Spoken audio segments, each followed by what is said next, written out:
शहरात रस्त्याच्या कामामुळे वाहनधारकांना नाहक त्रास सहन करावा लागतो आहे, तर एकीकडे चालू असलेल्या कामामुळे अपघाताचे प्रमाणही या ठिकाणी वाढले आहे। त्यामुळे कामे तातडीने करण्यात यावी। नगर परिषदेत 70 कोटी रुपयाची विकास कामे, सिमेंट रस्ते सुरू आहे। या कामामध्ये ज्या ठिकाणी अडचणी आहेत त्या तातडीने करण्यात याव्या, असे निर्देश मंत्री संजय राठोड यांनी प्रशासनाच्या अधिकाऱ्यांना दिले आहेत। महसूल भवन येथे पालकमंत्र्यांनी यवतमाळ शहरात सुरू असलेली विकास कामे, रस्ते व जिल्ह्यातील सिंचन सुविधांचा आढावा घेतला। यावेळी ते बोलत होते।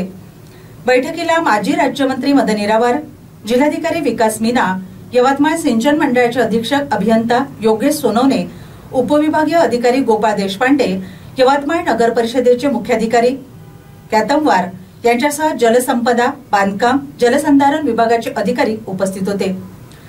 यवतमाळ शहरात ठिकठिकाणी सिमेंट रस्त्यांची कामे सुरू आहेत।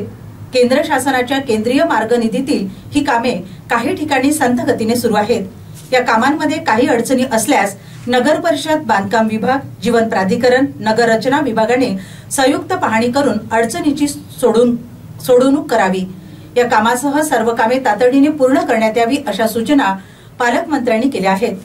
अमृत योजनेअंतर्गत पूर्ण झालेली कामे, सुरू असलेली व सुरू न झालेल्या कामांचा आढावा देखील यावेळी घेण्यात आला। यवतमाळ जिल्ह्यात सर्व सिंचन प्रकल्पाद्वारे निर्मित सिंचन क्षमता, सध्या होत असलेले सिंचन व्यवस्थेतील अडचणी, पाणी वापर संस्थांची उभारणी, त्यांचे सक्षमीकरण व जिल्ह्यात जास्तीत जास्त शेतकऱ्यांना सिंचनासाठी पाणी उपलब्ध करून देण्याबाबत पालकमंत्र्यांनी आढावा घेतला। डेहनी उपसा सिंचन प्रकल्पाची कामे तातडीने पूर्ण करा। या प्रकल्पातून नियोजित 7000 हेक्टरवर सिंचन क्षमता निर्माण झाली पाहिजे, असेही ते म्हणाले। जिल्ह्यात विविध सिंचन प्रकल्प मिळून असलेली सिंचनाची क्षमता प्रत्यक्षात साकार झाली पाहिजे, त्यासाठी आवश्यक ती कामे करा।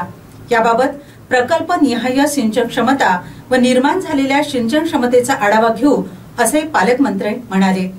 येरावार यांनी शहरातील विकास कामात गती देण्याबाबत, सिंचन सुविधेच्या बाबत मुद्दे उपस्थित केले। येरावार यांनी उपस्थित केलेल्या मुद्द्यांवर तातडीने कारवाई करण्याचे निर्देश देखील पालकमंत्र्यांनी दिले।